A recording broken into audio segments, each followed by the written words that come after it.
जय हिंद दोस्तों। स्वागत है आपका एनजे हिंदी एकेडमी पर। कैसे हो आप लोग? उम्मीद करता हूँ आप सब ठीक होंगे। जैसा कि आप लोगों को आप पिछले वीडियो में भी देख ही रहे हो कि हम हिंदी साहित्य का यूनिट वाइज पीवाईक्यू सोल्व कर रहे हैं। यहाँ पर यूनिट वाइज पीवाईक्यूज हमारे चल रहे हैं। उसमें हमने यूनिट फर्स्ट और यूनिट सेकंड के कंप्लीट पीवाईक्यू सोल्व कर लिए। यूनिट 3 के हमने भारतीय काव्य शास्त्र वाले पार्ट का कर लिया। पाश्चात्य काव्य शास्त्र के आज हम सोल्व करेंगे ना। आज की क्लास में हम पाश्चात्य काव्य शास्त्र को सोल्व करेंगे पीवाईक्यूज को। तो आप लोगों को भी पता है कि पीवाईक्यूज का कितना बड़ा महत्व है हमारे जीआरएफ के लिए ना।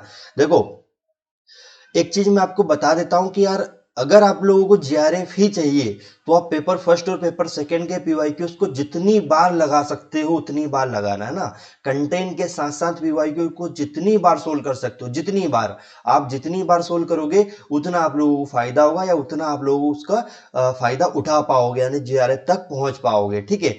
अब इसमें कुछ लोगों को क्वेश्चन आ रहे थे कि सर बाकी क्लासेस चीजें कहाँ क्या चल रही है। तो मैं आपको बता दूं, जैसे ही आप एनजे हिंदी एकेडमी पे जाओगे तो आपको प्लेलिस्ट वाले ऑप्शन पे देखो, यहाँ पर सबसे ऊपर आपको मिलेगा कि net Hindi unit wise PYQs. तो यहाँ पर हर यूनिट के पीवाईक्यूज आपको यहाँ पर है। अभी 13 क्लासेस अपलोड भी हो चुकी है, तो मतलब आपके पास काफी कुछ कंटेंट पीवाईक्यूज का मैं प्रोवाइड करा रहा हूँ, और वो अपडेट कंटेंट है, यानी अभी लेटेस्ट का कंटेंट मैं आपको लेटेस्ट के पीवाईक्यूज यहाँ पर अपडेट करा रहा हूँ। उसी के साथ में पेपर फर्स्ट के भी पीवाईक्यूज आपको सोल्व करा रहा हूँ यूनिट वाइज। तो अगर आप लोग पेपर फर्स्ट के भी यूनिट वाइज पेपर सोल्व करना चाहते हो तो आप जरूर यहाँ पर जाइए। इसमें भी 3 हमारे लेक्चर हो चुके हैं। इसके अलावा अगर आप लोगों को कंटेंट पढ़ना है तो भाषा विज्ञान का ये सबसे लास्ट में आपको दिख रहा है, यूजीसी नेट भाषा विज्ञान के 6 लेक्चर में वो अपलोड कर चुका हूं। और इन 6 लेक्चर में आपको पता है कि इन 6 लेक्चर में मैंने पूरा यूनिट फर्स्ट को निचोड़ दिया एकदम। तो एक बार प्लीज, अगर आप लोग तैयारी कर रहे हो तो वीडियो के एंड तक जाना, मतलब इन वीडियो को देखना, और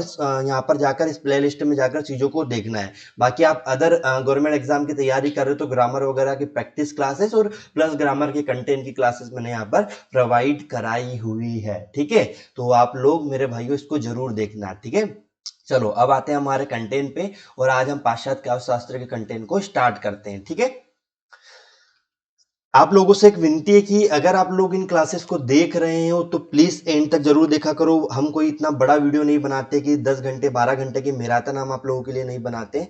बहुत कम आप लोगों के लिए चीजें बनाते हैं ना, मतलब बहुत कम टाइम का बहुत बेहतरीन कंटेंट आपके लिए लाते हैं। तो वीडियो के एंड तक जरूर जुड़ना मेरे भाइयों, और चीजों को साथ में अभी अब जो बच्चे लाइव जुड़े हो कमेंट बॉक्स में मुझे इनके आंसर भी बताते हो जाना है। आपकी कोई प्रॉब्लम हो तो वो भी बताते जाना। मैं चीजें आपका यहाँ पर कमेंट बॉक्स भी मैं खोल के बैठा हूं, मैं आपका देख रहा हूं। ठीक है। बाकी जो रिकॉर्डेड वाले वो भी इन चीजों को समझा करो, यानी वो भी इन लोगों को इन चीजों को देखा करो मेरे भाइयों। ठीक है। चलो आगे बढ़ते हैं, और आज का पहला क्वेश्चन है, सूची 1 को सूची 2 के साथ मिलान कीजिए। सूची 1 क्या है? पाश्चात्य काव्य शास्त्र संबंधित कृति है, और दूसरा है पाश्चात्य काव्य शास्त्र, यानी एक तरफ रचनाएं हैं और एक तरफ वो रचनाकार है कि जिसने यह रचना लिखी है। तो लिटरेरी बायोग्राफिया किसकी है? ये हमें याद होना चाहिए। लिटरेरिया जो बायोग्राफिया है ये हमारी कोलरिज की है। किसकी है? कोलरिज की है ना। ये किसकी है? कोलरिज की है। फिर आता है द रेहोट रेहोट रिक्स किसकी है? द रेहोट रिक्स। द रेहोट रिक्स जो है वो हमारी, आप लोग कमेंट भी करते जाइए, आप लोगों को अगर कुछ लग रहा है तो आप कमेंट फटाफट करते जाइए ना। तो द रेहोट रोक्स जो है वो हमारी अरस्तु की, किसकी है? अरस्तु की है मेरे भाई। ठीक है। फिर उसके बाद आता है द लिरिकल बैलेट्स, वर्ड्सवर्थ की। द लिरिकल बैलेट्स किसकी है? वर्ड्सवर्थ की है। और प्रैक्टिकल क्रिटिसिज्म आई रिचर्ड्स की है। बहुत इजी इजी रचना उसने पूछी है ये। हालांकि जब मैं पाश्चात्य काव्य शास्त्र पढ़ाता हूं तो ये सारी चीजें मैं कंप्लीट कराता हूं आपको। अब यहाँ ऑप्शन में हम देखते हैं कहां पर क्या मिल रहा है हमें। सबसे पहले तीसरा ऑप्शन आना चाहिए, तो तीसरा 2 जगह पर आ रहा है। ठीक है मेरे भाई। अगला फिर हमें चौथा आना चाहिए। ठीक है भाई, चौथा आ रहा है। फिर उसके बाद हमें पहला आना चाहिए। ठीक है भाई, आ रहा है। और फिर उसके बाद सेकंड वाला आना चाहिए। ठीक है मेरे भाई, आ रहा है ना। तो ये चीजें हमारे साथ यहाँ पर हो रही है, यानी ये चल रहा है। तो हमारा जो क्वेश्चन हो जाएगा मेरे भाई, वो क्वेश्चन नंबर तीसरा यहाँ पर सही हो जाएगा। क्या हो जाएगा? क्वेश्चन नंबर तीसरा हमारा यहाँ पर सही हो जाएगा। क्या हो जाएगा? क्वेश्चन नंबर तीसरा सही हो जाएगा। ठीक है। तो लिटरेरी बायोग्राफिया किसकी है? कोलरिज की है। द रिहोट रिक्स किसकी है? अरस्तु की है। द लिरिकल बैलेट्स किसकी है? वर्ड्सवर्थ की। और प्रैक्टिकल क्रिटिसिज्म किसकी है? आई रिचर्ड्स की है। ठीक है। यहाँ तक चीजें समझ में आ रही हो तो कमेंट बॉक्स में जरूर बताएं कि जी सर समझ में आ रहा है, चीजें सही चल रही है। मैं आप लोगों के कमेंट बॉक्स में भी देख रहा हूँ।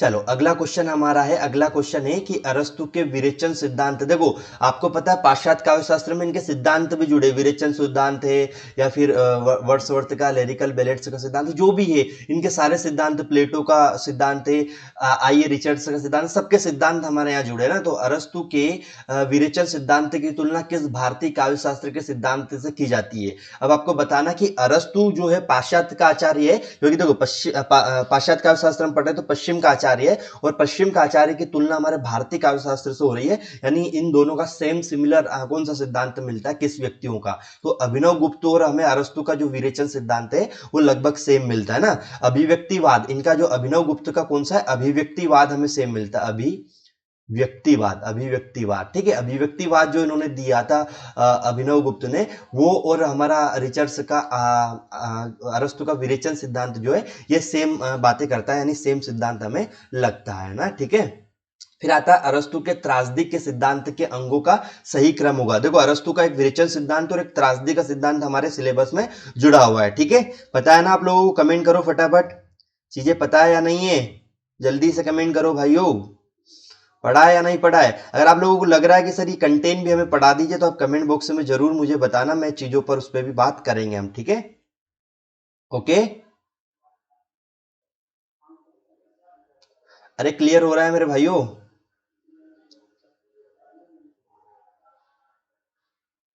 चलो अरस्तु के त्रासदी सिद्धांत के अंगों का सही क्रम हमें बताना है यहाँ पर, है ना। तो हमारे पास क्या क्या दिया है, कथानक दिया है, विचार, चरित्र, गीत, पद योजना, ये सारी चीजें हमें दे रखी है ना। अब हमें इनको सही क्रम में बताना कि सबसे पहले अरस्तु ने त्रासदी सिद्धांत में क्या बताया, उसके बाद क्या बताया, उसके बाद क्या बताई, है ना। तो सबसे पहले अरस्तु ने बताया कथानक, क्या बताया, कथानक, तो पहले नंबर पर कथानक आएगा। फिर चरित्र की बात करी तो दूसरे नंबर पर चरित्र आएगा। फिर विचार की बात करी तो तीसरे नंबर पर विचार आएगा। फिर हमारा पद योजना की बात करी तो चौथे नंबर पे यह आएगा, और फिर आता है गीत, तो पांचवें नंबर पे यह आएगा, ठीक है। तो इस तरीके से इनको क्रम से जमाना था। तो मेरे भाई कथानक पहले आएगा, फिर चरित्र आएगा, फिर विचार आएगा, फिर हमारा पद योजना आएगा, और फिर गीत आएगा। ये हमारा सिक्वेंस हो जाता है यहाँ पर, ठीक है। क्लियर हो रहा है? अरे बोल दो मेरे भाइयों।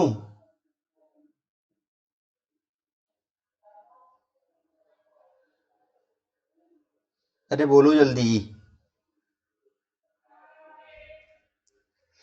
चलो तो ऑप्शन नंबर कौन सा सही हो गया हमारा? नीचे ऑप्शन नंबर चौथा सही हो गया ना, ऑप्शन नंबर चौथा सही हो गया। हाँ एक चीज और मैं आपको बता दूं, इन सब की पीडीएफ आपको टेलीग्राम पे मिल जाएगी। टेलीग्राम का लिंक इसी वीडियो के डिस्क्रिप्शन में आपको मिल जाएगा। तो जाइए और इस वीडियो को ये जो वीडियो में जो चीजें हम पढ़ रहे हैं ये सब आपको टेलीग्राम पे इनकी पीडीएफ मिल जाएगी, उनको डाउनलोड कीजिए और क्वेश्चन लगाना स्टार्ट कीजिए। अगर आपको बाद में, क्योंकि प्रैक्टिस तो बाद में करोगे, अब हर बार वीडियो तो देख नहीं पाओगे, इसलिए वहां पर करना, वहां पर आपको आंसर नहीं मिलेगा। आंसर के लिए आपको वीडियो को स्किप कर करके आप इसका आंसर यहाँ से देख लेना ना, ताकि चीजें आपको समझ में आती रहेगी। उसका भी एक कारण है क्यों नहीं रखा हमने, ठीक है। अगला क्वेश्चन आता है हमारा, पाश्चात्य काव्य शास्त्र के संदर्भ में निम्नलिखित में से कौन सा कथन में से सही कथन कौन सा है ना, कौन सा कथन सही है, कौन सा सही कथन कौन सा है? तो पहला बोलते हैं यहाँ पर, पहला बोलते हैं अरस्तु के त्रासदी के 6 अनिवार्य अंग स्वीकार किए, कथानक, चरित्र, पदावली, विचार, गीत, संगीत का व्यवस्था। भाई इससे ऊपर वाले क्वेश्चन में ही पढ़ा है तो ये तो नहीं आएगा, है ना। अभी हमने 6 अंग अरस्तु के पढ़े, तो भाई ये तो है ही नहीं, इसको तो हटा ही दो, ये तो है ही नहीं हमारे। फिर आता है कोलरिज ने कल्पना के दो भेद माने, मुख्य कल्पना और गौण कल्पना, दोनों के अंतर परिणाम और प्रणाली के स्तर पर होता है। बिल्कुल सही बात है, बी सही है। इलियट ने परंपरा और व्यक्ति प्रज्ञा निबंध में घोषणा की, कविता कवि व्यक्तित्व की अभिव्यक्ति नहीं, व्यक्तित्व से पलायन है, ये बात भी सही है। आइए रिचर्ड्स ने वृत्तियों के दो भाग बांटा है, अनुकूलन ऐषणा और अनुपातित ऐषणा। बिल्कुल गलत बात है मेरे भाई, ये भी सही नहीं होगा हमारा। फिर आता है प्रैक्टिकल क्रिटिसिज्म के अर्थ विचार करते हुए रिचर्ड्स ने 4 प्रकार के अर्थ का उल्लेख किया, आचार्य, भावना, बोध्यप के प्रति अभिवृत्ति और अभिप्राय। बिल्कुल सही बात है। तो हमारा को क्या क्या सही हो जाएगा, बी, सी और ई हमारा यहाँ पर सही हो जाएगा। बी सी हमारा कहाँ मिल रहा है, वो ऑप्शन हमारा सही हो जाएगा। तो ऑप्शन नंबर ए हमारा यहाँ पर बिल्कुल करेक्ट हो जाएगा। करेक्ट आंसर क्या है, ऑप्शन नंबर ए है हमारा, ठीक है। क्लियर हुआ? चीजें समझ में आ रहे हो क्या चल रहा है, किस तरीके से चल रहा है? अरे बोलो। अगला क्वेश्चन है, नई समीक्षा के संदर्भ में कौन सा कथन सही नहीं है। उसने क्या पूछा, कौन सा कथन सही नहीं है पूछा है ना। ये याद रखना, कौन सा कथन सही नहीं है, कौन सा कथन सत्य नहीं है, ये पूछा है। तो नई समीक्षा ने स्वच्छंदतावादी प्रवृत्तियों का विरोध करते हुए पलायनवादी और भावुकतापूर्ण वृत्ति का भी तिरस्कार किया। मेरे भाई ये तो हमारा क्या है, सही है, तो ये तो आंसर नहीं आएगा, ये तो हमारा सही है। नई समीक्षा ने विक्टोरियन नैतिकता की को साहित्य की मूल्य वृत्ति माना, ये गलत है, यानी ये आंसर आ सकता है हमारा। चलो बी लिख लेता हूं एक तरफ। नई समीक्षा रचना को एक भाषिक रचना के रूप में देखती है, बिल्कुल सही बात है, ये भी नहीं आएगा। नई समीक्षा आलोचना की जिम्मेदारी किसी कलाकृति के गूढ़ अर्थ के उद्घाटन से जोड़ती है, भले ही उसे प्रभाव परक हेत्वाभास से गुजरना पड़े, ये बात गलत है और ये हमारा आएगा, तो ऑप्शन नंबर डी, बी और डी हमारा आ जाएगा ना।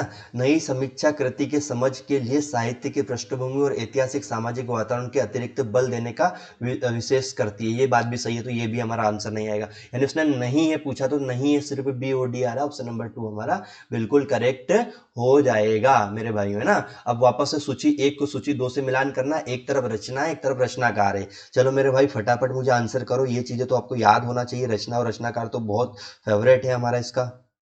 चलो फटाफट आंसर करो। अरे करो आंसर, कहाँ देख रहे हो टुकुर टुकुर, ये रिकॉर्डेड वाले को भी बोल रहा हूँ भाई, आंसर करो इसका फटाफट, जल्दी से।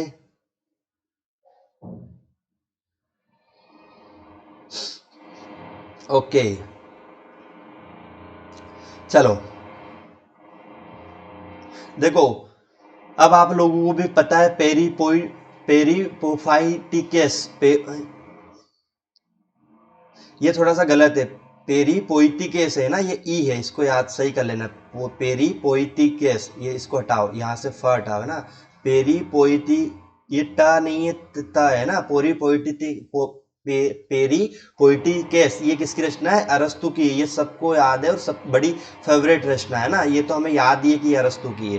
फिर आया बायोग्राफी और लिटरेरिया, बायोग्राफी और लिटरेरिया अभी बताई थी, कोलरिज की रचना है ना, किसकी रचना है, कोलरिज की रचना है। फिर आता the sacred wood, the sacred wood T S. Eliot की रचना है, ये भी याद होना चाहिए। और the principle of literary criticism ये किसकी, आई रिचर्ड्स की, ये भी अभी बताया था, है ना। तो इस तरीके से क्वेश्चन रिपीट भी होते हैं मेरे भाइयों। तो ऑप्शन नंबर 4 हमारा यहाँ पर सेटिस्फाई हो रहा है, ऑप्शन नंबर 4 हमारा बिल्कुल करेक्ट है ना।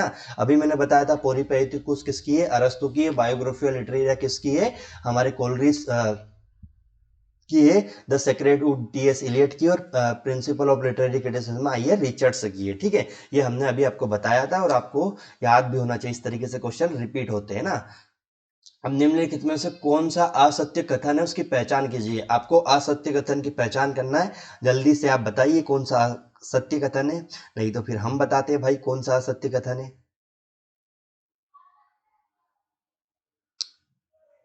अरे फटाफट बताइए।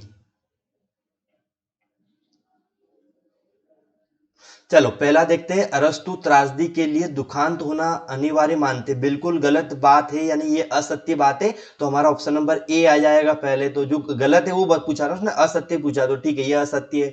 अरस्तु ने केवल गंभीर कार्य की अनुकृति को त्रासदी का विषय माना है, बिल्कुल सही बात है मेरे भाई, ये तो सही है, मतलब ये नहीं आएगा। अरस्तु का विचार है कि त्रासदी का कार्य अपने आप में पूर्ण होना चाहिए, ये बात भी सही है मेरे भाई, ये भी नहीं आएगा। फिर आता है कथा वस्तु से अरस्तु का तात्पर्य घटनाओं के विन्यास से, यह कथा वस्तु को त्रासदी की आत्मा मानता है, ये बात भी सही है। अरस्तु को मानना है कि बिना चरित्र चित्रण के त्रासदी संभव नहीं है, किंतु कार्य व्यापार को की अवहेलना की जा सकती है, ये बात गलत है, और ये हमारा आंसर आ जाएगा ई बी। तो ए और ई कहां पर आ रहा है, ए और ई हमारा ऑप्शन नंबर 4 में आ रहा है, तो ऑप्शन नंबर 4 हमारा बिल्कुल करेक्ट हो जाएगा, ठीक है। फिर अगला आता है हमारा, आइए रिचर्ड्स की पुस्तक को प्रकाशन वर्ष के अनुसार पहले से बाद के क्रम में आप लोगों को लगाना है ना। तो देखो मत, मुझे लगाओ क्रम से, बताइए सबसे पहले प्रैक्टिकल क्रिटिसिज्म आई थी या फिर the principle of literary criticism आई थी, कौन सी इनकी रचना आई थी पहले ना। ये चीजें फटाफट आंसर करो मुझे।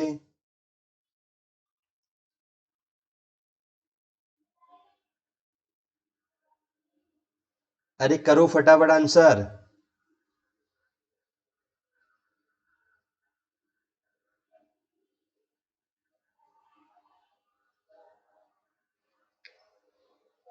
देखो सबसे पहले उनकी आई थी हमारी जो रचना है अरस्तु की, सॉरी आई रिचर्ड्स की।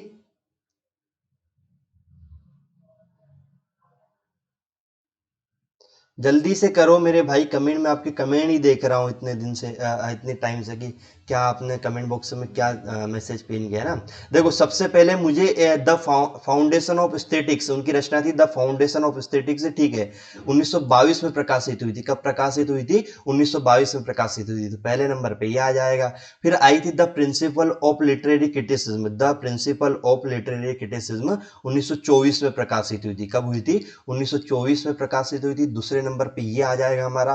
फिर उसके बाद मेरे भाई the principle of literary criticism के बाद हमारी आई थी प्रैक्टिकल क्रिटिसिज्म। क्या आई थी? प्रैक्टिकल क्रिटिसिज्म 1929 को, प्रैक्टिकल क्रिटिसिज्म 1929 को प्रकाशित हुई थी। फिर उसके बाद हमारी आई थी साइंस एंड पोएट्री। क्या आई थी? साइंस एंड पोएट्री, और साइंस एंड पोएट्री हमारी 1900,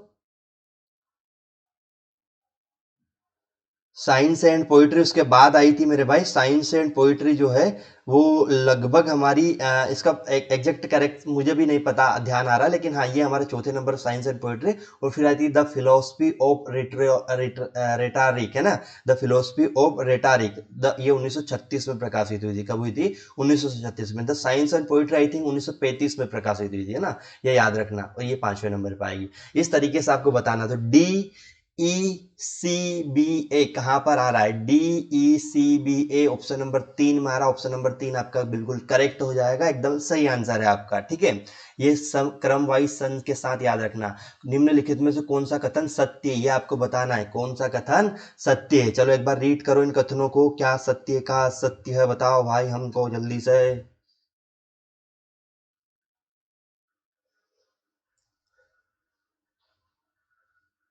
जल्दी से बताओ मेरे भाइयों।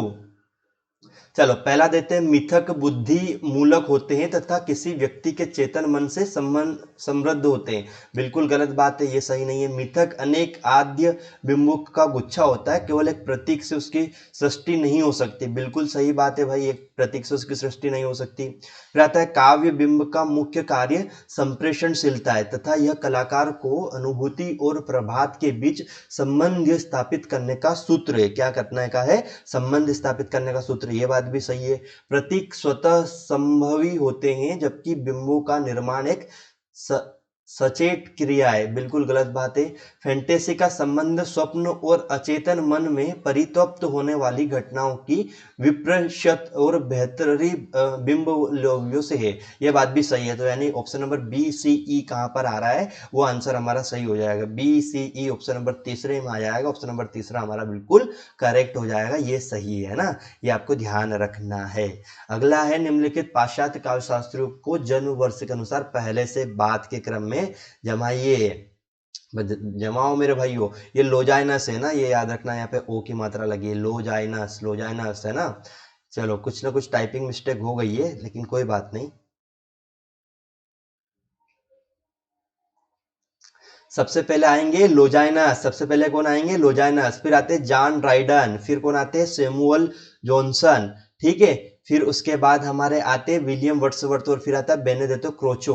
तो पहले नंबर पे ये, दूसरे नंबर पे ये, तीसरे नंबर पे ये, चौथे नंबर पे ये, और पांचवें नंबर पे ये कहाँ मिल रहा है हमारा? ए बी डी सी ई कहाँ पर आ रहा है? ए बी डी सी ई हमारा यहाँ पर ऑप्शन नंबर 2 में आ रहा है। ऑप्शन नंबर 2 बिल्कुल करेक्ट हो जाएगा, ठीक है। ये प्रकाशन वर्ष मैंने बड़े बेहतरीन तरीके से आपको बताया था, याद रखना है, ठीक है। तो इस तरीके से क्वेश्चन आते हैं, Longinus, John Dryden, Samuel Johnson, William Wordsworth और बेनेडिक्टो क्रोचो, ठीक है। अगला है सूची एक का सूची दो से मिलान करना है। एक तरफ कुछ शब्द दिए, एक तरफ उनके प्रवर्तक है ना। यह आपको बताना कि कौन सा किसका क्या प्रवर्तक है, कौन से किसके तरीके से हमें सही गलत बताना है यहाँ पर, है ना। ओके, आंसर करो मेरे भाइयों, फटाफट कुछ तो कर दो। देखो इसमें सबसे बड़ी बात यह है कि ये सब हमारे क्या है,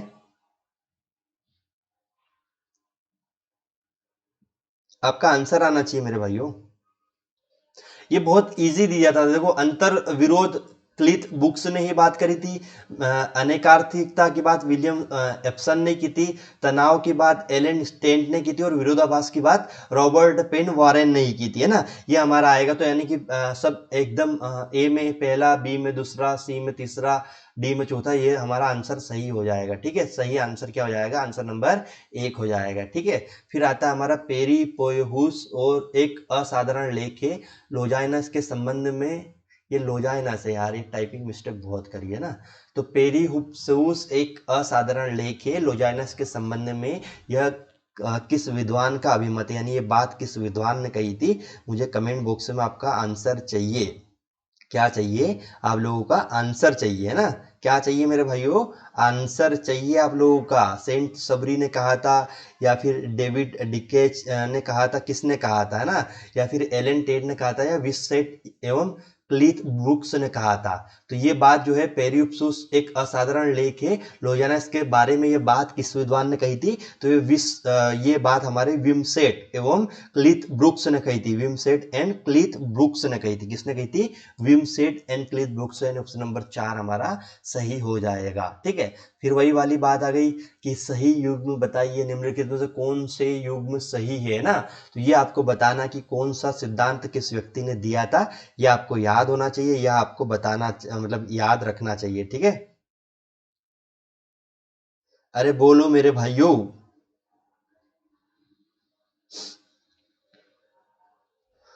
देखो, स्वच्छंदतावाद विलियम वर्ड्सवर्थ ने दिया था, बिल्कुल सही बात है। अभिव्यंजनावाद क्रोचो ने दिया था, और त्रासदी का सिद्धांत अरस्तु ने दिया था। अभी हम बताए त्रासदी और विरेचन का सिद्धांत अरस्तु ने दिया था। अभिव्यंजनावाद भी मैंने अभी बताया क्रोचो का था। स्वच्छंदतावाद विलियम वर्ड्सवर्थ का था। नई समीक्षा लोजानस का नहीं है, और रचना और बनावट एलन टेट का नहीं है ना। तो ये याद रखना, पहला, दूसरा, तीसरा सही है इसमें। ये कहां पर आ रहा है? ऑप्शन नंबर बी में आ रहा है। ऑप्शन नंबर बी आपका बिल्कुल करेक्ट हो जाएगा। ठीक है, देखो मैं आप लोगों से पूछ रहा हूं, आप लोगों को टाइम दे रहा हूं, तो मेरे भाई आंसर करो कमेंट बॉक्स में ना। बिंब के संदर्भ में निम्न में से कौन से कथन सही है, ये आपको बताना। बिंब के संदर्भ में निम्नलिखित में से कौन सा कथन हमारा सही है? चलो आंसर करो फटाफट। जो लाइव रिकॉर्डेड देख रहे हैं वो भी करना। मैं आप लोगों का कमेंट सबके पढ़ता हूं और उनके आंसर भी जरूर करता हूं। ठीक है, तो इसलिए जरूर मेरे भाइयों, कौन सा कथन सही है ये बताना है हमें।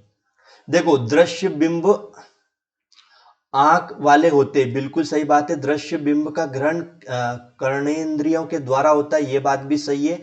तो जटिल बिंब में अनुभूति का बिंब सरल होता है, गलत बात है। सरल अनुभूतियों से प्रेरित बिंब मिश्रित बिंब होते, गलत बात है। मिश्र बिंब में मिश्र अनुभूति का बिंब सरल कहलाता है, बिल्कुल गलत बात है। तो ए और बी कहां पर आ रहा है? ऑप्शन नंबर बी में आ रहा है। ऑप्शन नंबर बी हमारा बिल्कुल सही हो जाएगा, यानी दो ही सही है ना। ऑप्शन नंबर 16 मतलब क्वेश्चन नंबर 16 क्या बोलता है?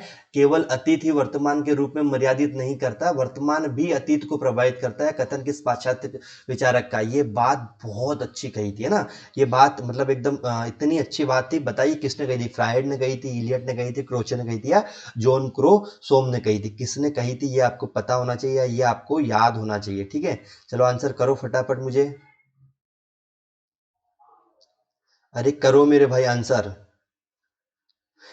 ये बात किसने कही थी कि सिर्फ अतीत ही वर्तमान का वो नहीं होता, वर्तमान भी अतीत का वो होता है ना। मतलब एक तरीके से मर्यादित नहीं करता। मर्यादित का मतलब है कि भाई जैसे हम ये कहते हैं ना कि अतीत से कुछ सीखो, तो इसका मतलब वो ये कहना चाहता है कि ऐसा नहीं है कि अतीत से, वर्तमान भी अतीत को बहुत कुछ देता है ना। ये चीजें उन्होंने कही थी, और ये बात कहने वाले हमारे एकमात्र व्यक्ति है इलियट। क्या है?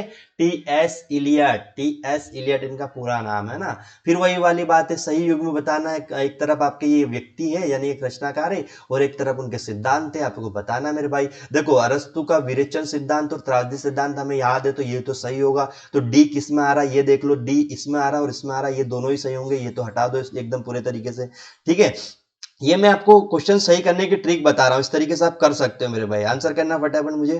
ठीक है, तो डी तो आएगा ही आएगा। इलियट का काव्य मूल्य सिद्धांत नहीं है, तो ई वाला ऑप्शन है, ये भी हटा दो। तो बचा क्या? ए बी डी बचा है। ए बी डी सही हो जाएगा। कार्ल मार्क्स का द्वंद्वात्मक भौतिकवाद सिद्धांत सही है। सार्त्र का अस्तित्ववाद सिद्धांत सही है। देरिदा का सहजवाद नहीं है, और ये अरस्तु का सही है। तो यानी कि हमारा ए बी डी बिल्कुल सही हो जाएगा। ठीक है, ये आपको याद रखना था, या इस तरीके से आप क्वेश्चन को सोल्व कर सकते हो, सही कर सकते हो। ठीक है, अब पाश्चात्य विचारों को उनके कालक्रम के अनुसार जमाना है आपको। ठीक है, उनके सॉरी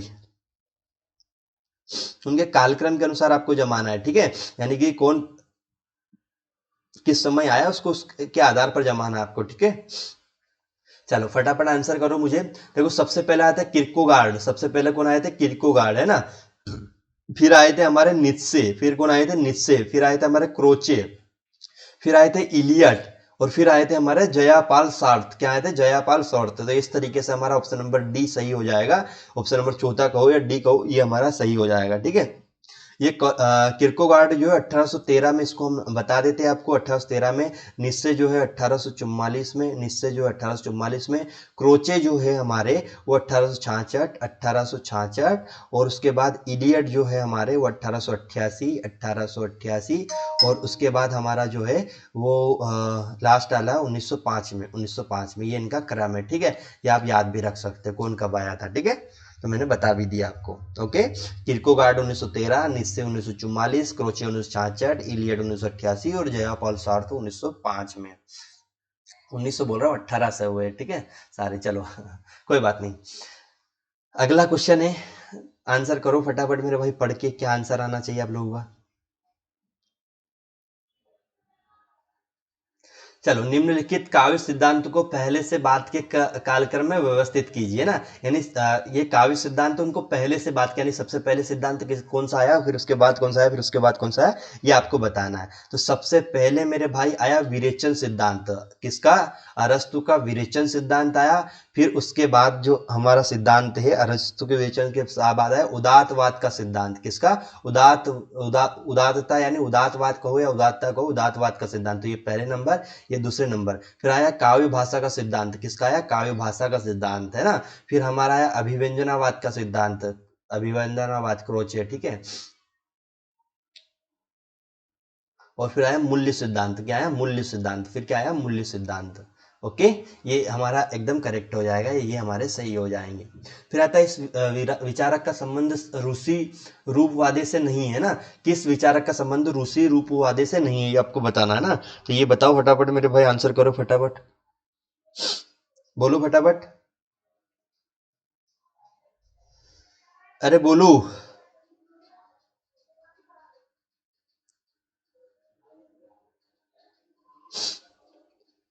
किसका नहीं है, एफ आर लेविस का। बिल्कुल करेक्ट आंसर आपने बताया, एफ आर लेविस का। किस विचारक का संबंध रूसी रूपवाद से नहीं है, तो एफ आर लेविस का, है ना।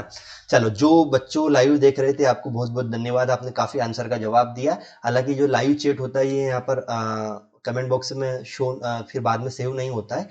तो जो बच्चे बाद में कमेंट रिकॉर्डेड देख रहे हैं वो लोग कमेंट बॉक्स में ऐसा ना सोचे कि कोई कमेंट नहीं हुआ तो कमेंट नहीं किया होगा। कमेंट बहुत सारे बच्चे कर रहे हैं, बच्चे लाइव जुड़ते हैं। तो आप लोग बाद में रिकॉर्डेड वाले भी इसमें कमेंट करना, मैं आपके सभी कमेंट का आंसर करूंगा। और जो बच्चे लास्ट तक देखे हैं वो एक बार मुझे इसमें एक शब्द लिखना कि सर पेपर